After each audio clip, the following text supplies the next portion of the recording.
Howdy friends, I'm Joel Empey, and welcome to another episode of Joel Empey Talks Mixed Martial Arts, and on today's episode, we're going to do a deep dive into the entire main card from UFC Boston, which is coming up tomorrow on a Friday, rare UFC on a Friday. But first, let's do a deep dive into the UFC Women's Strawweight division. So the UFC Women's Strawweight division is by far the best women's division in the entire sport. It's probably one of the top 4 or so divisions in the sport, period, regardless of gender. And Joanna obviously just had a huge win over this past weekend against Michelle Waterson.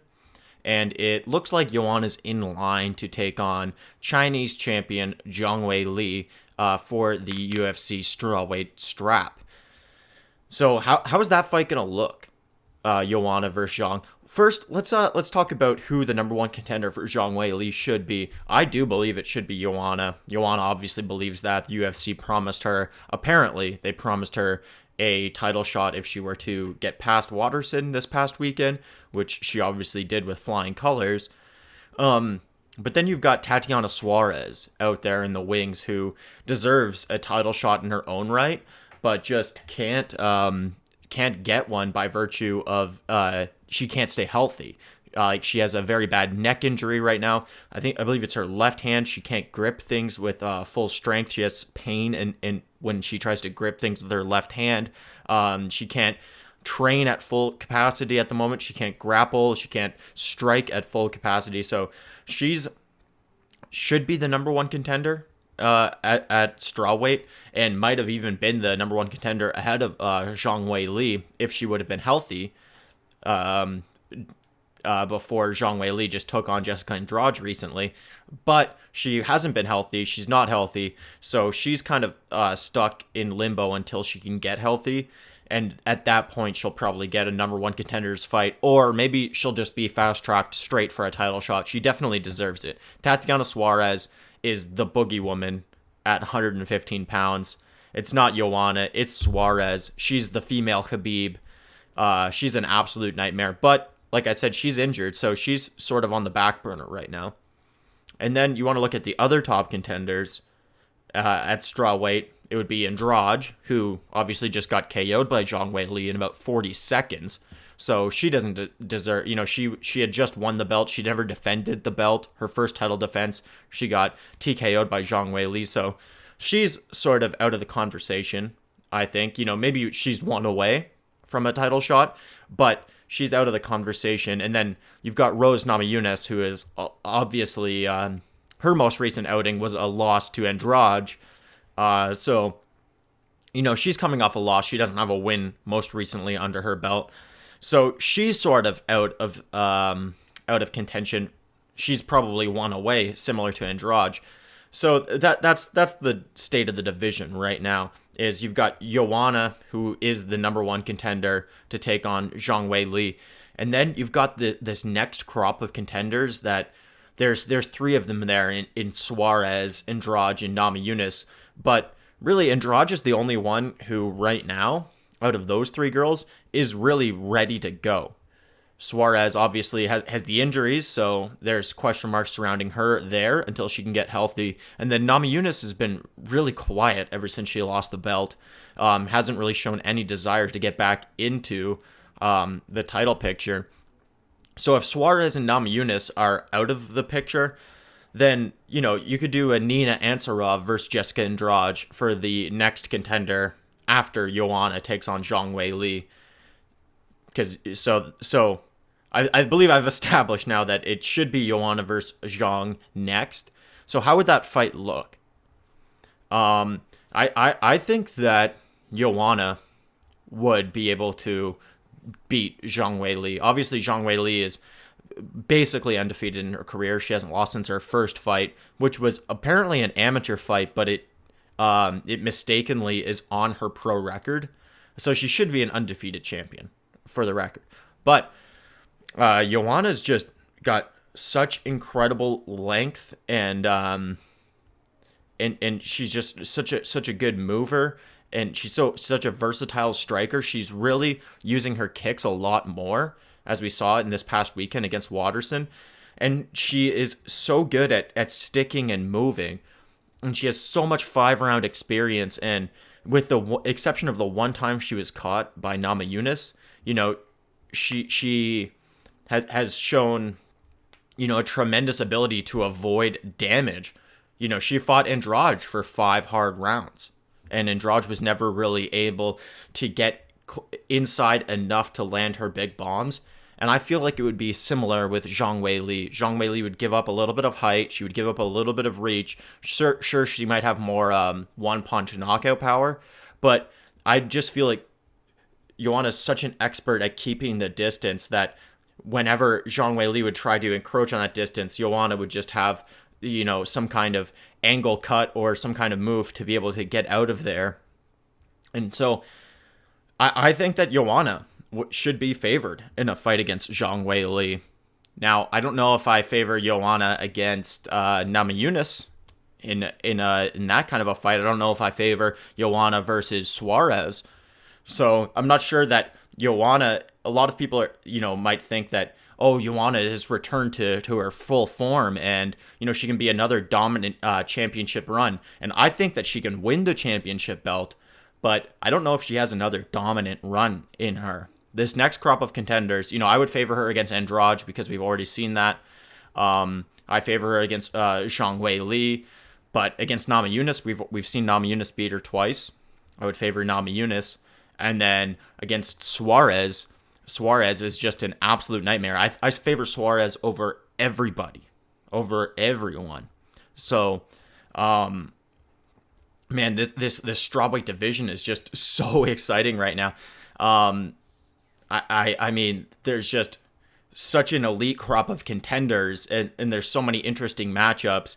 I just can't wait to see this division play out. I can't wait to see Joanna versus Zhang Weili, because if Zhang is able to win there, then I would probably favor her against everybody except for maybe Suarez, because I think Joanna is going to be the toughest matchup for her. Joanna is such an expert kickboxer, and she has such Muay Thai acumen that it's going to be so difficult for Zhang Weili to penetrate inside close enough of a distance where she can start being effective with her big strong elbows or whatever it may be. So Zhang Weili has her work cut out for her taking on Joanna. If she does beat Joanna, I already favor her in an Andrade rematch. If she can beat Joanna, I would favor her in a Namajunas fight. Suarez is really the X factor. She's just the Khabib waiting in the wings, ready to maul everybody. So until we see somebody fend off Suarez, I would definitely favor her over everybody in the division. But man, this Joanna versus Zhang fight, this is going to be one to look forward to. I'm looking forward to breaking this one down a little bit further as we get closer to the fight. It probably won't happen until first or second quarter in 2020. So keep your eyes peeled for that. I'm looking forward to that announcement coming out. And like I said, we'll break this fight down a lot more once it's actually on the horizon. But for now, great win this past weekend in UFC Tampa for Joanna. She's back on track.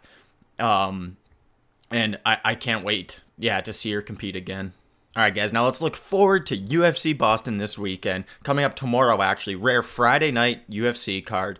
And I'm going to break down the whole main card. We're going to try to keep the breakdowns all fairly brief, but man, this is such a good full main card that I think that every fight deserves to at least be talked about briefly.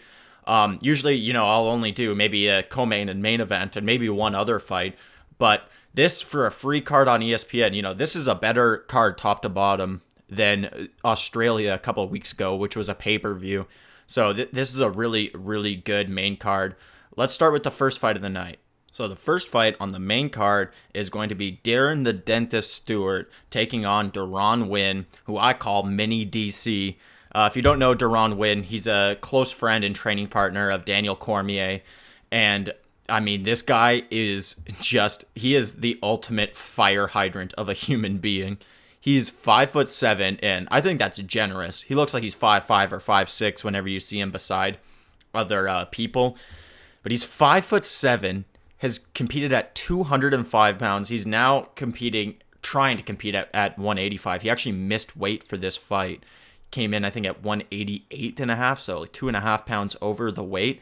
At 5'7", he can't make 185, or he has a hard time making 185. So just, you can imagine, if you haven't seen this guy before, you can just imagine how stout of a human being this guy is.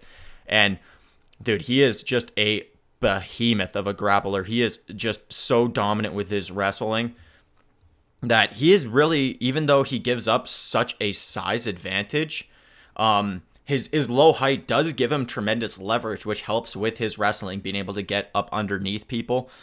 And yeah, Darren Stewart, 6 foot tall guy who used to fight at light heavyweight as well, but he's more of like a natural light heavyweight, so he's a very big and powerful middleweight.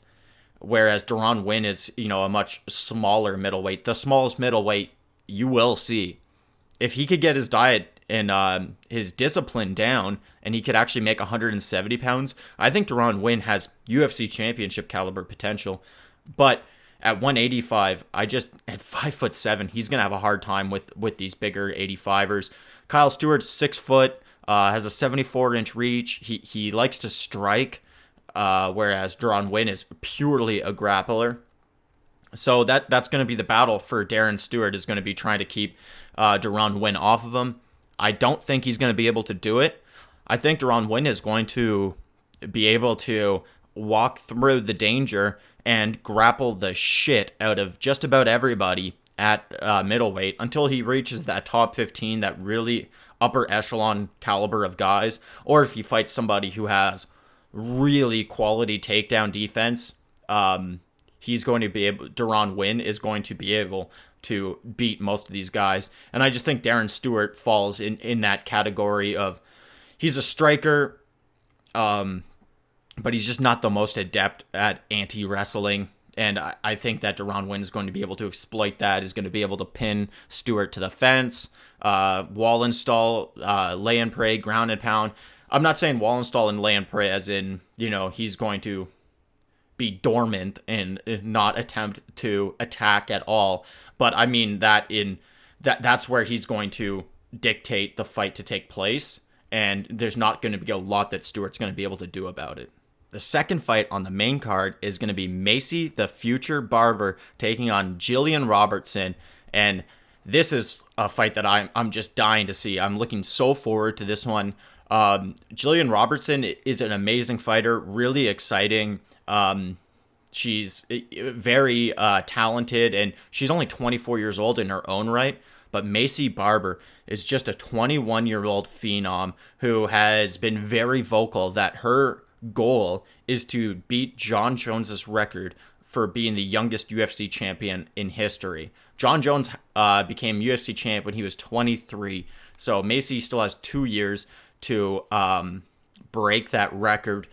And I just love Macy Barber so much. Like, I just love the types of interviews that she gives. I find her to be very compelling. I find her story to be very compelling. I find her fight style to be even more compelling. She's a very action-packed fighter who prefers to kickbox, likes to land elbows in the clinch in tight. She's just a very violent and aggressive fighter who looks to throw crippling shots at every single juncture. When people aren't ready and necessarily prepared for it, she can just rip off an elbow in the clinch that can really stun her opponents. So Macy, I'm just such a huge fan of hers. Anytime that Macy Barber is going to fight, I have that fight circled. I've been watching her since the Contender Series. And she's just a person who I've got a very, very close eye on, like a lot of people do. When somebody comes out at making their UFC debut when they're 20 years old, saying that they're going to break Jon Jones's record, and then, they win their fight by exciting TKO, and, she's an attractive young lady, and she talks very well in interviews. She just has everything going for her. She has the it factor. She has the full package. And then this fight is just a compelling fight because Robertson, like I said, is also only 24 years old in her right. And She's 4-1 in the UFC and at flyweight in particular, which is a super young women's division. She has the most finishes in that division with 4 finishes. So she's 4-1 in the UFC with all 4 of her wins being by finish. 3 of them are subs. 1 was a TKO, but the TKO came on the ground. So Jillian Robertson loves to employ a bit more of a grapple-heavy game plan. She likes to, engage in the ground and pound when she's on the ground, force you to make a mistake so she can find her submission. But she opens up the submissions with her ground and pound quite a bit. So she's also very young, hot prospect, but she prefers a little bit more of a grappling-heavy game plan, whereas Macy Barber prefers a bit more of a kickboxing heavy game plan. But both these girls are super well-rounded, super talented, young, exciting prospects. I think both these girls are going to be staples of the women's divisions in UFC for a long time coming. And whoever wins this one is going to be, in top 10 category at the flyweight division, and is likely only maybe 2 fights away from fighting for the title. So for Macy Barber, if she gets the win here, she's going to be right on track to making her goal of being the youngest UFC champion. And if Jillian Robertson is able to get the victory here, she's a 24-year-old who would be 5-1 in the UFC with, some big name. With Macy Barber is a pretty big name right now in women's MMA, under her belt. Jillian Robertson would be well under her way to become a UFC champion as well. So this is an interesting fight that is going to produce one big prospect immediately, and I really believe both these girls are going to be big prospects. The very next fight on the card is going to be legendary UFC Boston fighter Joe Lauzon taking on Jonathan Pierce, aka JSP, not the best nickname. And man, I just am so excited for this one because Joe Lauzon is one of my top 10 favorite fighters of all time. He is one of my top 10 favorite fighters to compete in UFC history. This guy's been around. He's a real veteran. He's definitely at the very tail end of his career. This could be his last fight, potentially. He might have a couple more in the tank, but he's definitely at the end of his career. And he's a guy who has just been so exciting every step of the way throughout his UFC career. For a long time, he was the bonus leader in UFC history, and then he was tied with Anderson Silva, and since Donald Cerrone has surpassed them and is now the bonus hold king in UFC history. But Lauzon is just got a nose for the finish. He is TKO or submitting almost everybody that he fights, but he also puts himself in a lot of danger. And opens himself up to being TKO'd quite a bit. So in this one, I'm extremely biased. JSP is only 27 years old, and this is his UFC debut. He has one fight from Dana White's Tuesday Night Contender Series, which is the only fight of his I've ever seen.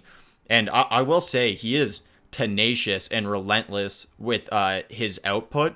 JSP is. He just puts his foot on the gas pedal and he just comes forward, and he's a really high volume, tenacious striker that's going to, he's not trying to knock you out with one punch, but he's going to, it's going to be an accumulation of damage and strikes that's just going to eventually wilt his opponents.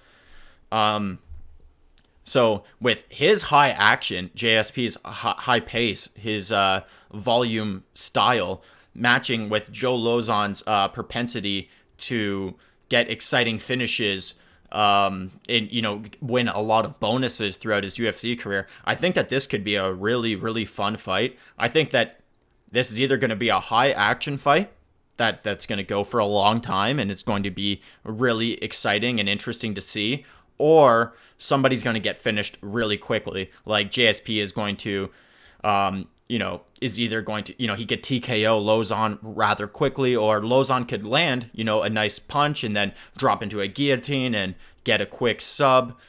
I'm pulling for Lauzon in this one. I am biased towards him. He's one of my all-time favorite fighters. He's on a skid at the moment, and I would love to see him get back on track, get a nice victory in front of his hometown, and maybe ride off into the sunset on the tails of a nice victory. And JSP, he's only 27. This is only his UFC debut, so he could lose here and then bounce back and still have a great career. I'd rather see that for him than him make his name off the back of one of my favorite fighters. So I am biased in this one. I'm pulling for Lauzon. Should be a fun and entertaining fight regardless, though. The next fight on the card is Greg Hardy versus Ben Sosoli. I don't know Ben Sosoli that well, so I'll be brief with my analysis here. I think the UFC is actually doing a really good job of building Greg Hardy up slowly. They're not just giving him a top 15 contender, even though he's asking for it. He's only 5-1 in his MMA career, so he's still pretty green, and they're doing a good job of giving him winnable fights where he can get some more in-cage experience and develop his career at a proper pace. You don't need to give him Derek Lewis right away. If the UFC would have raised Sage Northcutt, let's say, with as much care as they're raising Greg Hardy, Sage might still be in the UFC. He might have an extremely bright future ahead of him. He could still be talked about as a future champion, but at 21 years old, they just threw him to the wolves. I digress. Sosoli, his record is 7-2, and 6 of his 7 wins are by KO or TKO, and his 2 losses are by decision. So presumably he's got a good chin because he's never been knocked out in 9 professional heavyweight fights. That's nothing to wag a stick at, and he has 6 of his 7 wins are by KO, TKO himself. So just judging by his record, it appears that he has good power. 6 of his 7 wins by KO, TKO. He has a good chin. His only 2 losses are by decision. And he is going to look to strike with Greg Hardy, which is exactly what Greg Hardy wants to do. It's exactly what the fans want to see. So this should be a fun fight. I'm looking forward to it. Heavyweight fights are always don't blink affairs, and I feel like this one with Greg Hardy is going to be no different. And now we're at the co-main event of the evening. Jeremy Stephens taking on Yair Rodriguez. And obviously this fight just happened. If you don't know, at least I should explain. This fight just happened a few weeks back in Mexico City. It was the main event of the night. And Yair Rodriguez accidentally poked Jeremy Stephens in the eye about 15 seconds into the first round. And Jeremy couldn't continue. The fight had to be canceled and or called a no contest at that point. And it was immediately rescheduled since both guys were in shape. Neither guy sustained serious damage. Jeremy's eye was able to heal rather quickly. He just couldn't open it for like the 5 minutes allotted after he got eye poked. But he was fine like a couple days later. Anyways, this fight was rebooked, and now it's a co-main event here at UFC Boston. And I think the rebooking favors Yair Rodriguez a lot. When I did my original breakdown, I did quite an extensive breakdown because it was the main event, and I usually go a little bit deeper on main events. But I thought that Jeremy Stephens had the advantage going into that UFC Mexico City main event. I think 5 rounds favors Jeremy. Yair fights a really speedy style. It's very movement heavy. It's explosive. It's fast. It's dynamic. But the thing about being explosive, fast, dynamic, flashy, all of those things that Yair Rodriguez is that taxes the gas tank, your cardio, a lot.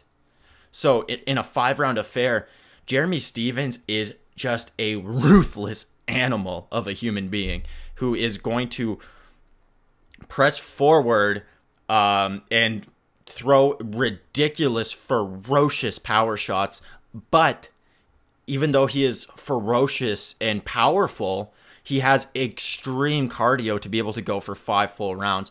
It's a very unique blend of savagery and having an aerobic capacity at the same time. A rare combination to have those two, and Jeremy Stephens has them very well. So 5 rounds really favors Jeremy. 3 rounds favors Yair because Yair only has to stay on his bike, and outpoint Jeremy for 2 of 3 rounds, and then he has to avoid getting finished for all 3 rounds.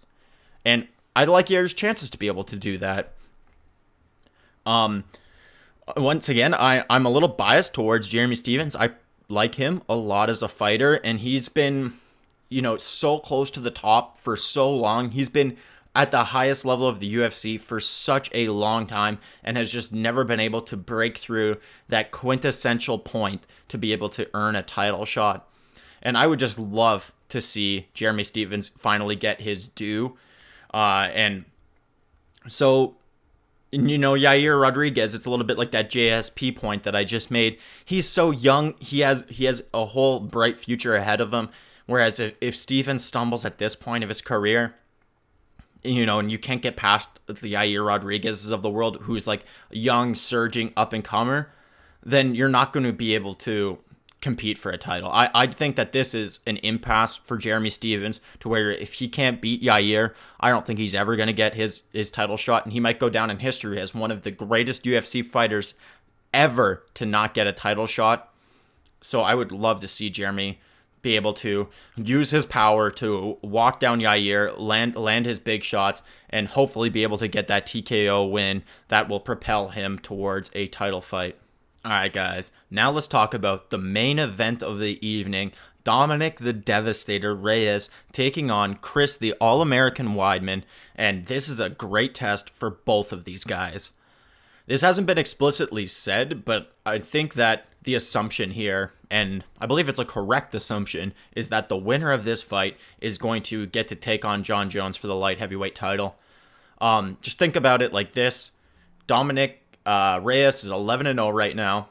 He has 3 consecutive significant wins over Jared Cannonier, who has looked sensational recently at middleweight, Ovince St. Preux, and then Volkan Oezdemir most recently. So if you were to beat Weidman, that would be 4 consecutive significant wins in the UFC over significant named opponents. 6 total consecutive wins in the UFC, 12 total consecutive wins in his career, 12-0. He would be taking on Jon Jones, who has the one blemish on his career, but isn't a real blemish. So it would be another one of those rare undefeated challenger versus undefeated champion types of fights.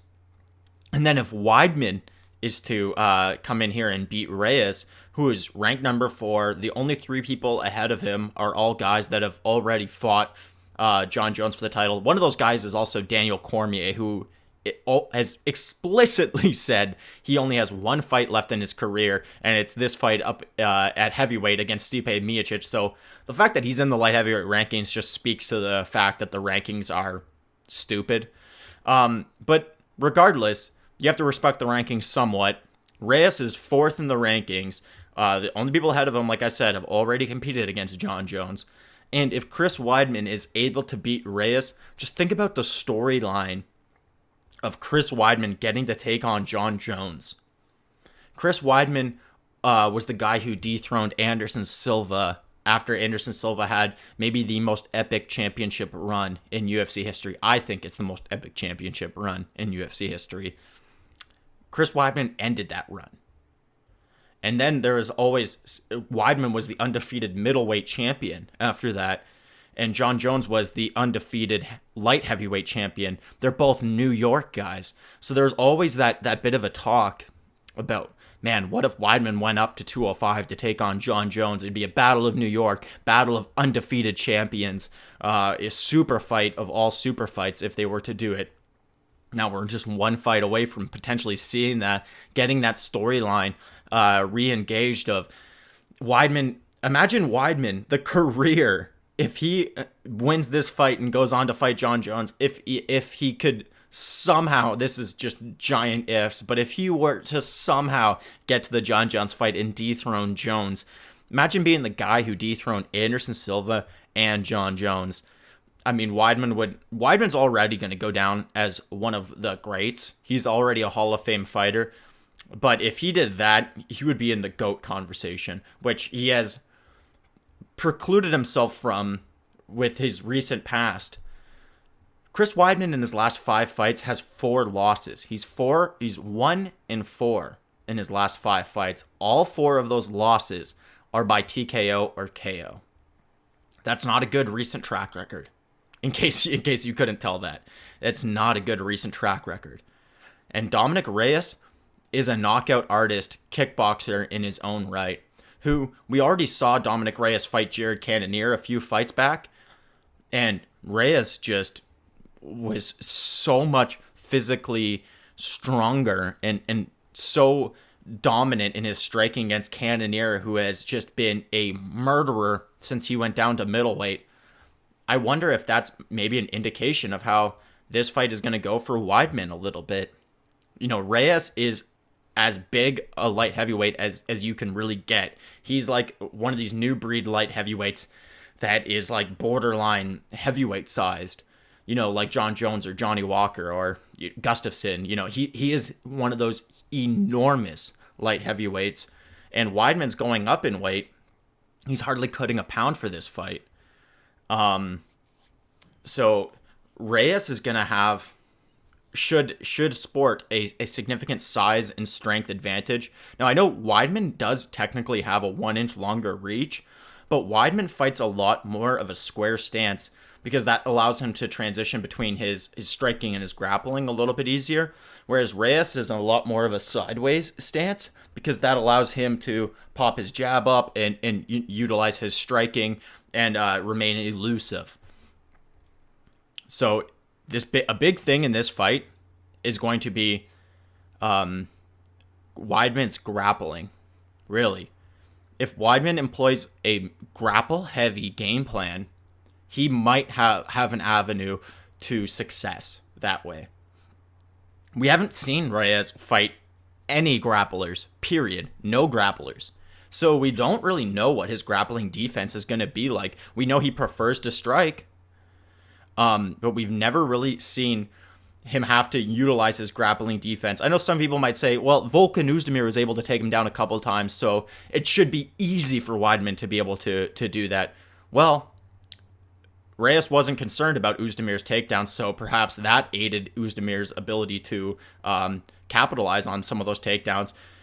Whereas against Weidman, that's going to be something that Reyes is going to be very cognizant of, so might have a better chance of defending because he's just going to be aware. And then also, if you think that Weidman's just going to have this massive grappling advantage, well, the size, the 20-pound difference, perhaps that will hurt, that will eat into Weidman's grappling advantage. I'm not saying it will or it won't, but it might. So Reyes is only a 29-year-old guy. He's 11-0. He seems to be just entering into his prime of his career. Weidman, a 35-year-old guy, 1 in 4 in his last 5 contests. All 4 of those losses by TKO, KO. He's 35 years old. He's maybe a little bit past his prime, trying to reinvent himself at a new weight class. Is that going to be good for him, or is he just trying to refine his success in the sport when he's already past his prime? All these things remain to be seen. It's going to be interesting to see how this plays out, because this is a real impasse for Weidman in his career, and then it's also the first huge opportunity in Reyes' career. Like I said, I think the winner of this fight is going to take on John Jones for the light heavyweight title. I'm leaning towards Reyes. I think that the recent track record, recent history of Weidman getting KO'd against smaller guys does not bode well for him. However, we have not seen Reyes' takedown defense really in effect at all. We haven't seen his grappling defense really in effect. Weidman has phenomenal jiu-jitsu, so who knows? Who knows? This is why we watch the fights. This is why the fights have to go down. I favor Reyes. I wouldn't be surprised if Weidman wins. I think it's going to be an excellent fight, very exciting. Like I said, I think that Reyes is going to be able to utilize his power and size and be able to get the TKO. But this is why we have to watch the fights. We have to let it play out. We have to see what happens. And I can't wait for this UFC Boston card. Top to bottom, the main card is lit. Every single fight, all 6 of those fights are all fights that I'm dying to see, and we get to watch them tomorrow night. I can't wait. All right, guys, so that does it for this episode of Joel MP Talks Mixed Martial Arts. I really appreciate you viewing this episode. Please comment below who you think is going to win this weekend, or any inquiries or contradictions that you have with anything that I said. I'd be happy to have a back and forth with you. Please like the video if you did enjoy it. Please subscribe to my channel below. I really appreciate those subscription clicks. You can follow me on Twitter at MP Talks. And until next time, cheers, friends.